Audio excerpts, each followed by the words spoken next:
kepek ini bung, ada.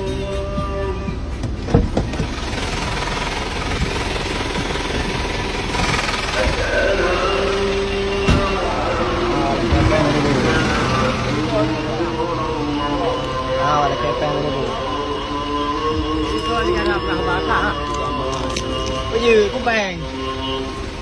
Ketemu kampung gua, hargai kampung gua. Kau masalahnya kupeng lên rồi bro kan nak dampeng nak uti peng. ADM desa itu ya. Hah? ADM. ATM ibu haji parkir. Parkir urusan ADM desa.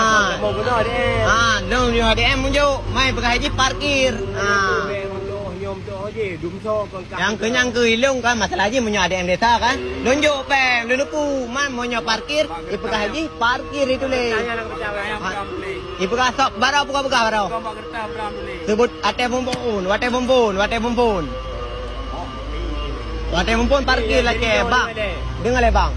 Lu mau ADM desa, lunjuk wate bumpun ibu haji ADM. Lunjuk peng kan. Jan ate lunjak na paduro, lunjak ino itu ji wakah nak ajojo peng parkir ah. Lewa-lewa ju ah. Nah ikun, jan bom malang barau ikun lam. Peng parkir ta peng marbe ji. Peng parkir ikun. Tu betul ji hilong bang kan. Munyo peng ADM desa lunjuk long bit urung mengko di bang me pajak. Pajak dah tikot la ke peng ADM. Nya masalah ji peng parkir. Nah, ada puik ah. Pajan hai di konkah mentu. Betul guna ADM ke desa. Yo. Yang kenyam tu. Angkun. Saya jual tiket tu. Ah, masalah ji. Ba kau yang laki, Kau ada tak payah parkir. beli bukan yang kebaca. Hai, sebut aja lo pandai baca. Dia tunjuk kayak mumbo bang. Jadi ada nama kata mau kena kajuknya. Bati padum bang. Ada tulis BM beli lah. Titi malam. Apa? Titi malam. Di mana kajuk mau be? Titi malam je morbe pe. Ada yang ngerti. Ada pun kajuk beliau beliau. Ah. Ah.